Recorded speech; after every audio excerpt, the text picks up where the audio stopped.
Merayakan Natal, yang menanti, yang berbagi. Lukas 2 ayat 25 sampai dengan 32, ayat 36 sampai dengan 38. Ada dua orang saleh saat bayi Yesus diserahkan kepada Allah di bait suci di Yerusalem. Mereka adalah Simeon dan Hana. Keduanya sama-sama menantikan penghiburan Israel atau kelepasan bagi Yerusalem. Saat berjumpa dengan bayi Yesus, mereka segera mengenali Dia sebagai Sang Mesias dan Penyelamat. Pada saat itu juga mereka mengerti bahwa Tuhan, Allah Israel, telah menjawab penantian panjang mereka. Karena itu, mereka sangat bersukacita. Simeon mengungkapkan sukacitanya dengan menaikkan pujian kepada Allah. Suatu kidung pujian yang termasyhur dengan Nunc Dimittis. Hana mengungkapkan sukacitanya dengan mengucap syukur kepada Allah dan berbicara tentang Yesus kepada semua orang yang sama dengan dirinya menantikan kelepasan bagi Yerusalem. Dengan jalan itu, mereka membagikan kabar kesukaan kepada orang-orang yang hadir di sekitar bayi Yesus pada saat itu. Ya, kabar kesukaan bahwa Yesus adalah Sang Mesias dan Penyelamat yang tak lain dari kegenapan janji Allah bagi umatnya dan jalan keselamatan yang disediakan Allah bagi segala bangsa. Sementara kita merayakan Natal, ada baiknya kita berkenalan dengan kedua orang saleh ini. Kita mulai dengan Simeon. Simeon adalah seorang yang benar dan saleh. Ho anthropos iutos dikaios kaiulabes. Simeon seorang yang saleh, iulabes, mempunyai perasaan dan komitmen religius yang mendalam, serta sangat menghormati Allah. Ia juga seorang yang benar, dikaios, orang yang gemar merenungkan firman Tuhan siang dan malam, serta menjadikan firman Allah sebagai penuntun hidupnya.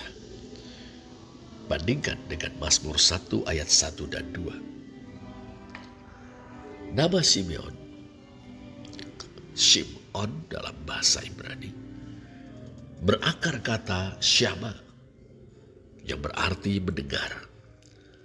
Dari namanya terbayang kegemarannya, yakni dengar-dengaran akan firman Allah. Mungkin kita teringat pada Zakaria dan Elisabet. Pasangan suami istri itu benar di hadapan Allah. Dikaioi enantion tuteu, yakni hidup menurut segala perintah dan ketetapan Tuhan dengan tidak bercacat. Lukas 1 ayat 6. Allah menilai Zakaria dan Elisabet benar karena keduanya hidup sesuai dengan firman-Nya.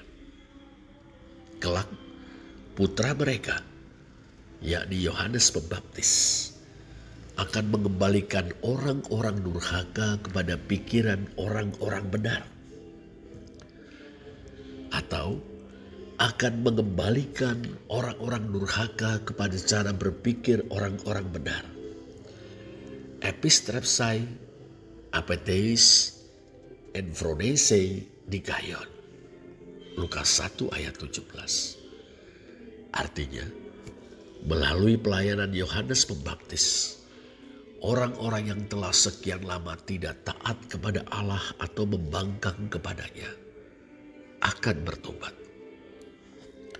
Buah dari pertobatan itu adalah sikap welas asih, solider, dan adil kepada sesama manusia. Lihat Lukas 3 ayat 10 sampai dengan 14.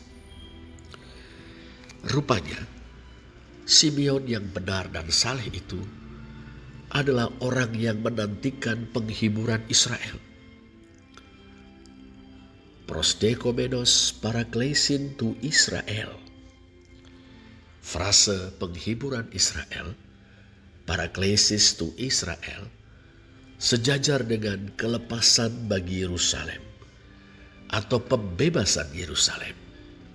Lutrosis Yerusalem. Lukas 2 ayat 38. Bandingkan dengan Lukas 1 ayat 68. Epoiesan lutrosin tolau autu. Ia, yakni Allah, mengadakan pembebasan bagi umatnya. Kedua frase ini, yakni penghiburan Israel dan kelepasan bagi Yerusalem, mengungkapkan pengharapan akan pemulihan Israel. Perhatikan Yesaya 40 ayat 1, 49 ayat 13, 51 ayat 3, 52 ayat 9, 57 ayat 18, dan 66 ayat 10 sampai dengan 11. Kerinduan Simeon mengingatkan kita pada Benediktus, yakni kidung pujian yang dikumandangkan Zakaria pada saat menyambut kelahiran Yohanes Pembaptis putranya. Dalam kidung itu, Zakaria mengatakan bahwa Allah telah membangkitkan tanduk keselamatan bagi kita di dalam keluarga Daud hambanya. Eigiren kerasoterias hemin, and oiko David paidos autu. Lukas 1 ayat 69. Zakaria sedang berkata-kata tentang Sang Mesias yang datang untuk melepaskan kita dari musuh-musuh kita dan dari tangan semua orang yang membenci kita, untuk menunjukkan rahmat-Nya kepada nenek moyang kita dan mengingat akan perjanjiannya yang kudus, yaitu sumpah yang diucapkannya kepada Abraham bapak leluhur kita, bahwa Ia mengaruniai kita supaya kita terlepas dari tangan musuh dapat beribadah kepada-Nya tanpa takut dalam kekudusan dan kebenaran di hadapan-Nya seumur hidup kita. Lukas 1 ayat 71 sampai dengan 75. Roh Kudus ada pada Simeon. Roh Kudus ada di atasnya. Pneuma hagion eb autu. Lukas 2 ayat 25. Ini mengingatkan kita pada perkataan malaikat Gabriel tentang anak darah Maria berkenaan dengan perkandungan Yesus. Roh Kudus akan turun atasmu. Pneuma hagion epeleusetai episei. Lukas 1 ayat 35. Juga kesaksian tentang peristiwa baptisan Yesus. Turunlah Roh Kudus ke atasnya. Kata benai to pneuma to hagion eb auton. Lukas 3 ayat 22. Dalam 3 kemunculan ungkapan itu, Roh Kudus memainkan peranan yang khas berkenaan dengan Maria. Roh Kudus menjadikan anak darah itu ibu yang mengandung dan melahirkan Yesus, anak dari Allah yang Maha Tinggi, yang akan menjadi raja atas kaum keturunan Yakub sampai selama-lamanya. Lukas 1 ayat 32 dan 33. Berkenaan dengan peristiwa baptisan Yesus, Roh Kudus memeteraikan dan memperlengkapi Dia sebagai Mesias dan hamba Tuhan yang menderita. Lukas 3 ayat 22. Berkenaan dengan Simeon, Roh Kudus membuatnya memiliki kepekaan seorang nabi. Roh Kudus telah menyatakan atau membukakan kepadanya bahwa ia tidak akan mati sebelum melihat Sang Mesias, Raja Agung yang diurapi Tuhan dari wangsa Daud itu, yang akan mengadakan penghiburan Israel atau pemerdekaan, pembebasan Yerusalem. Dengan perkataan lain, Simeon memiliki kesaksian Roh Kudus bahwa ia baru akan meninggal dunia setelah melihat Dia yang akan memulihkan Israel. Kesaksian ini tentu diyakininya dengan sepenuh hati, sebab kesaksian ini mengukuhkan pengharapan atau penantiannya akan penghiburan Israel. Tatkala Yesus dibawa orang tuanya masuk ke bait Allah untuk diserahkan kepada Allah, Simeon datang ke sana.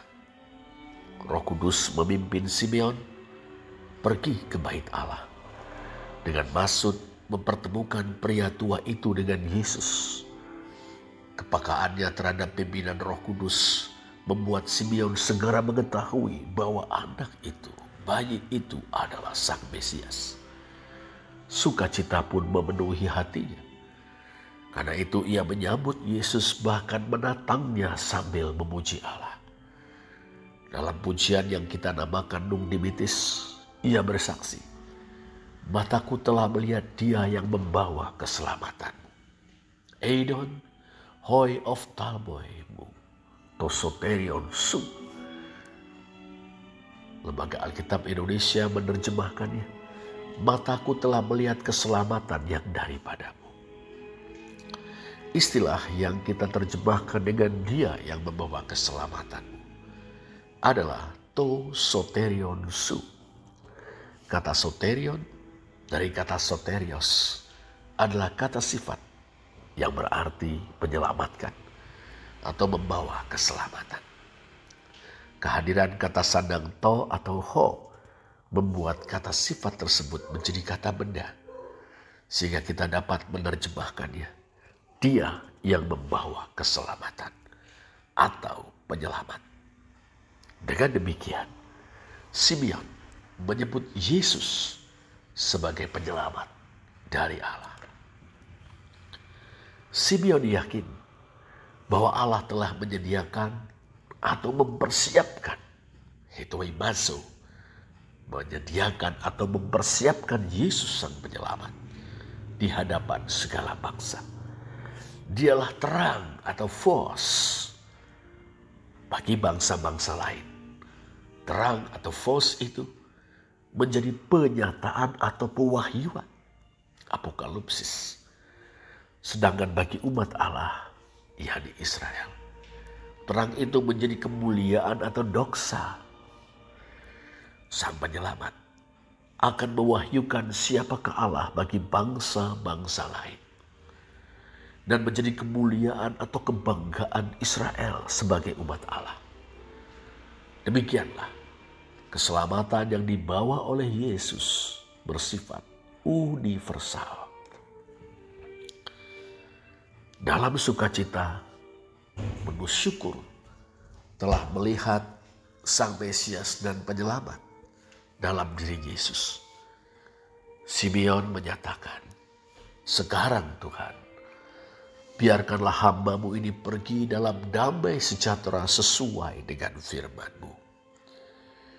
Nun apoluweis tondulon su, despota, kata torema su en eirene."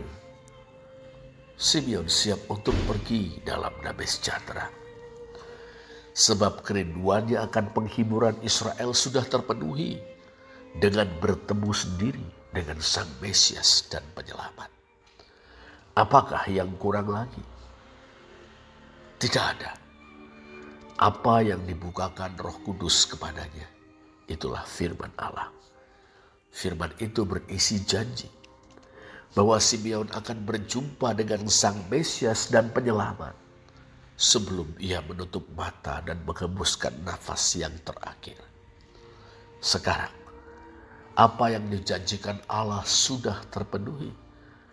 Inilah yang mengantarnya pergi dalam damai sejahtera. Sekarang mari kita beralih kepada Hana, seorang nabi perempuan. Tidak banyak nabi perempuan. Mungkin kita ingat Miriam, kakak Musa dan Harun. Keluaran 15 ayat 20. Deborah, sang hakim perempuan. Hakim-hakim 4 ayat 4. Hulda, yang perkataannya mendorong Raja Yosia melaksanakan reformasi Deuteronomis seturut dengan kitab Taurat yang baru ditemukan kembali. 2 Raja-Raja 22 ayat 14. Dan istri Nabi Yesaya, Yesaya 8 ayat 3. Dan Hana adalah seorang nabi perempuan. Selain itu, nama Hana mengingatkan kita pada ibunda dari Samuel. Bunda Hana yang pernah merana namun kemudian bahagia. Nama Hana sendiri mempunyai arti yang tak jauh-jauh dari anugerah alias kasih karunia. Hana adalah putri seorang yang bernama Fanuel. Fanuel adalah versi Yunani dari nama Penuel yang berarti wajah Allah. Lihat 1 Tawari 4 ayat 4. Hana berasal dari suku Asyer. Di zaman silam, suku Asyer mendiami kawasan Galilea dan masuk dalam kerajaan Israel yang di sebelah utara. Dari sudut pandang Yehuda atau sudut pandang selatan, suku-suku utara adalah pemberontak dan pemecah belah kerajaan Israel rayanya Daud dan Salomo. Karena itu, kerajaan Israel dan kerajaan Yehuda adalah dua kerajaan bersaudara yang sangat sering bertengkar bahkan berperang. Lalu siapakah Fanuel? Lukas tidak menjelaskannya. Mungkin Lukas tahu, demikian juga para pendengar mula-mula kisah ini. Tapi mungkin bagi kita tidak terlalu penting. Yang lebih penting adalah bagaimana nama-nama itu berfungsi sebagai sasmita atau isyarat dalam cerita kita, yakni kasih karunia dan wajah Allah. Hana sudah sangat lanjut umurnya. Saat itu ia sudah berumur 84 tahun. Ia pernah menikah, hidup berumah tangga selama 7 tahun dengan suaminya. Setelah itu ia menjadi janda. Kita tidak tahu apa sebabnya. Yang jelas, sudah sekian lama ia tidak pernah meninggalkan bait Allah. Di sana ia beribadah siang dan malam, yakni dengan berpuasa dan berdoa. Seperti Simeon, ia terbilang di antara orang-orang yang menantikan pembebasan untuk Yerusalem. Dan pada ketika itu juga, atau tepat pada waktu itu juga, kayak Aute Tehora, Hana datang. Kapan? Agaknya pada saat Simeon sedang bersama-sama dengan Yesus dan kedua orang tuanya. Hana datang dengan mengucap syukur kepada Allah, Antomologeto, To, Theo. Lukas 2 ayat 38. Rupanya Roh Kudus yang memberikan kepekaan seorang nabi kepada Simeon juga mengarahkan Hana. Roh Kudus memimpin Hana untuk datang tepat pada waktunya untuk berjumpa dengan Sang Mesias. Hana pun segera mengenali bahwa bayi yang ada di tengah-tengah ayah bunda dan Simeon itu adalah Sang Mesias, yakni Dia yang datang untuk mengadakan pembebasan Yerusalem. Karena itu, ia bersukacita dan bersyukur kepada Allah. Bahkan ia bersaksi, ia terus berbicara, elalei, ia terus berbicara tentang Yesus. Ia menuturkannya kepada semua orang yang selalu menantikan pembebasan Yerusalem. Pasintois prodeko menois lutrosin Yerusalem. Lukas 2 ayat 38. Sang pembebas sudah datang. Itu merupakan kabar kesukaan. Karena itu Hana bukan hanya bersyukur, tetapi juga memperkatakan kabar kesukaan itu kepada semua orang yang sama seperti dirinya, selalu menanti atau mendambakan kedatangan sang pembebas. Barangkali menarik untuk meninjau sikap Hana terhadap Yesus dengan memperhatikan beberapa hal sehubungan dengan namanya yang berarti anugerah, nama ayahnya yang berarti wajah Allah, dan latar belakang sukunya Asher dari Israel Utara. Perjumpaan dengan Yesus benar-benar merupakan anugerah bagi Hana. Kini dalam perjumpaan dengan Yesus, Hana benar-benar melihat wajah Allah. Syukurnya kepada Allah dan kesaksiannya tentang Yesus merepresentasikan pengakuan suku-suku utara yang dulu telah memberontak. Pengakuan terhadap anak Daud, yakni dia yang akan menjadi raja atas keturunan Yakub, kaum keturunan Yakub sampai selama-lamanya. Lukas 1 ayat 32 dan 33. Agaknya tidak berlebihan bila kita mengatakan bahwa Lukas mengisyaratkan bahwa Israel dan Yehuda dipersatukan kembali dalam perjumpaan Hana dengan Yesus Sang Mesias. Yang menanti, yang berbagi.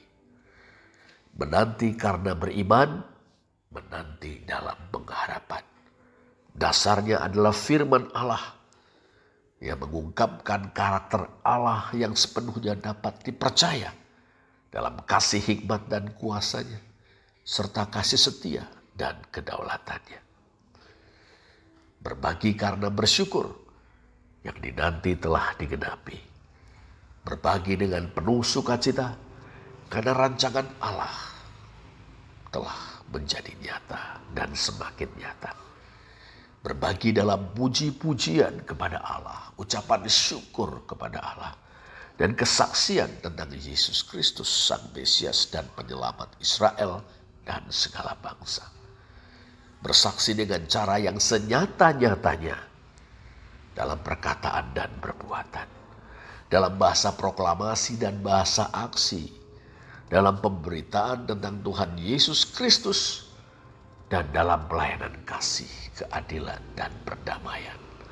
Semuanya yang menanti dan berbagi dilakukan dengan kuat kuasa Roh Kudus. Selamat merayakan Natal. Terpujilah Allah. Amin.